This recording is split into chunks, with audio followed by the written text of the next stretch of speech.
Alrighty, hello and welcome to the Piper Report. I'm going to go over an article here that really is astonishing.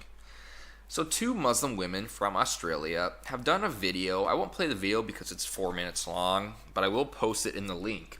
And in the video, they justify their husbands beating wives with respect to the Islamic faith. They justify it and they call it a blessing. Now, me, personally, I could not agree more. I love beating the shit out of all my girlfriends. Every girlfriend I ever had, I literally beat the shit out of them. Like, you hit her because you love her. I think everyone understands this.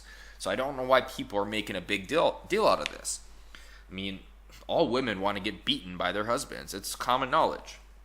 And I am done making jokes. So, on a serious issue now, here's the article. Two Sunni Muslim women telling a small audience of veiled women that Muslim husbands were in a position of leadership in marriage, and it goes hand in hand that he would have the right to undertake disciplinary measures. Speaking at the conference in Western Sydney held earlier this month, the two panelists, identified as Sydney primary school teacher Reem Aluchi and Atika Latifi, interesting. Then go on to discuss the section of the Quran known as the Surah Nisa 34, which states, "Men are meant to be righteous and kind, guardians of women, because God has favored some more than others. As for those women on whose part you fear ill will and nasty conduct, admonish them first. Next, leave them alone in beds. And last, beat or separate them from you." Now, you may have seen a video I have done kind of recently, a few weeks ago, about. It's called Islam, a Religion of Hate, ? And the whole point of the video was to go over the Islamic faith and see if it actually was a religion of peace. Well, we concluded that no, it was not a religion of peace. And it may not have been a religion of hate, but it definitely leans more toward that way.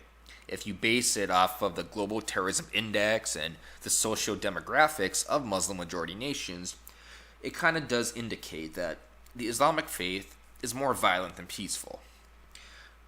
This now, I think this actually gives credence to that belief now. In the video I did before, I went over some different women who, for instance, one of them was a Muslim woman who was gang raped.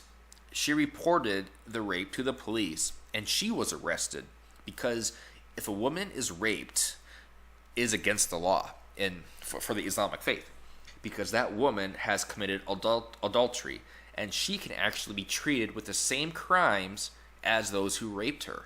The only way a woman can be, I should say that backwards, the only way a man could be convicted of raping a Muslim woman if there are 3 or more Muslim men who are there to witness it and who testify on the woman's behalf. So I really think that gives some credence there to the concept that the Muslim faith does have some really sinister and really insidious intentions. But these women here, I mean, this one says it's symbolic and a beautiful blessing. I don't know anyone who actually has that type of feeling that if their husband beats them, it is symbolic. It's beautiful. This reminds me, this is comparable to Stockholm Syndrome. Now, those who don't know what Stockholm Syndrome is, that is where if you are kidnappee, you become emotionally attached to your kidnapper. You look at him with deference. You almost kind of grow a sympathetic attraction to him. And this seems to be a parallel to that. It almost seems that these women who have grown up using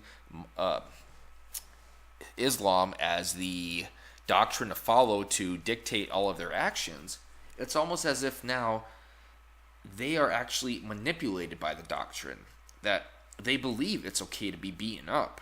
And I think that has a damaging and detrimental effect on the modern feminism movement and on the classical feminist movement. First and foremost, it is never okay to beat your wife or girlfriend or anyone who is physically weaker than you in stature. I'm not talking about like a big guy fighting a big, smaller guy at a bar, whatever, whatever. Fights happen. But men are physically stronger and more athletic than women. I am sorry, feminists, but that is fact. And when they use their dominance to subject their wives or subject women in a physical and harmful way, that really only reflects on their own insecurities. And that should never be looked upon as okay. That should never be justified. And these two Islamic women are justifying that exact same concept in this video. And it really should be noted that that's not how things are. That we should not accept this. This is wrong. This is actually illegal in the US and many, many other nations. This is wrong. Violence and control, never okay. No excuses. I'm glad that there are people who are actually following this. I did not actually read this far down, I'll be honest, but domestic violence is abuse, plain and simple, not a beautiful blessing. This is good. Now, I'm not sure how many are on the left are actually demeaning this or denouncing this article. They probably aren't reporting at it at all, because that's what normally happens. When something gets reported that affects their preset narrative of what they're trying to distribute to the public to manipulate their audience, when something comes out that affects that, they tend to ignore it. And only when it becomes so big that they have no choice but to report on it, will they actually report on it. And a good example is the Muslim woman who said she was attacked by Trump supporters on the subway. Then it turns out she lied, and she filed a false police report just because she didn't want her parents to find out she, I think, was out with a guy or something like that. The media never reported it until it got so big that finally the New York Times covered it. And it's things like that kind of bug me. But anyways, that's about the end of the article here. The video is right here, so I will leave the link in the description. I recommend people watch it. At one time, because it's pretty sad, but also pretty interesting. And I'm done.